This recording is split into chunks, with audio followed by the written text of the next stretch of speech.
বীরগঞ্জের দুর্নীতিবাজ ইউএনও এবং মাদ্রাসা সুপার এর বিরুদ্ধে জনতার মানববন্ধন। বীরগঞ্জ দিনাজপুর থেকে মোশাররফ হোসেনের পাঠানো তথ্যচিত্র MHR নিউজ। দিনাজপুরে বীরগঞ্জে ক্ষমতার অপব্যবহারকারী দুর্নীতিবাজ সীমাহীন ঘুষখোর ইউএনও ফজলে ইলাহি এবং মুরারিপুর দাখিল মাদ্রাসা সুপার নূর আহমদ যোগসাজশে অবৈধভাবে 3টি পদে 50 লাখ টাকা উৎকোচ নিয়ে শিক্ষক কর্মচারী নিয়োগ দেওয়ার অভিযোগে সংশ্লিষ্ট 11 জনের বিরুদ্ধে আদালতে মামলা চলমান।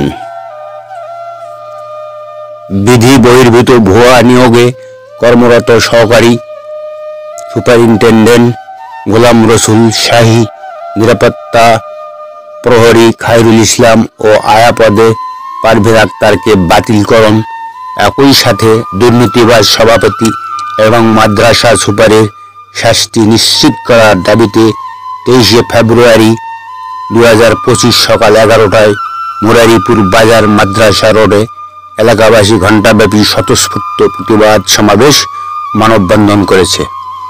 সীমাহীন দুর্ব্যবহার সহ ঘুষখোর উপজেলা নির্বাহী অফিসার ফজলে ইলাহিকে 72 ঘণ্টার মধ্যে প্রত্যাহার ও মাদ্রাসা সুপার নূর আহমদকে চাকরিচ্যুত করার দাবিতে এই কর্মসূচি পালিত হয়।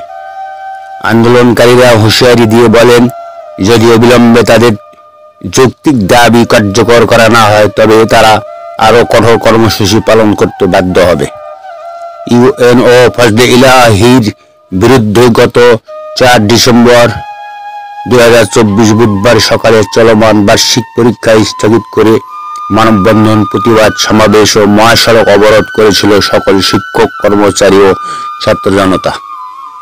জেলা প্রশাসকের পক্ষে প্রতিনিধি অতিরিক্ত জেলা প্রশাসক এসে ইউএনও ফজলে ইলাহিকে প্রত্যাহারের আশ্বাসে প্রায় 4.5 ঘণ্টা পর পরিস্থিতি সামাল দিয়ে অবরোধ তুলে নেওয়া হয়েছিল, কিন্তু দীর্ঘদিনেও সেই প্রতিশ্রুতি বাস্তবায়ন হয়নি।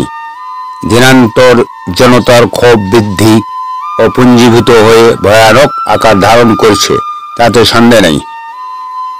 যে কোনো মুহূর্তে ঘটতে পারে বিশৃঙ্খলা সহ অনাকাঙ্ক্ষিত, অপ্রীতিকর, অপ্রত্যাশিত ঘটনা।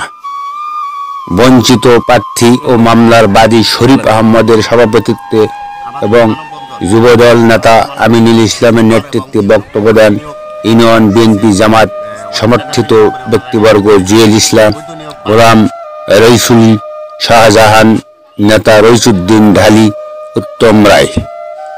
এ ব্যাপারে অভিযুক্ত সভাপতি উপজেলা নির্বাহী অফিসার এবং মাদ্রাসা সুপারের সাথে তাদের কার্যালয়ে যোগাযোগ করে পাওয়া যায়নি এবং বেশ কয়েকবার মুঠোফোনের চেষ্টা করলেও তারা ফোন রিসিভ করেন নাই। MHR news.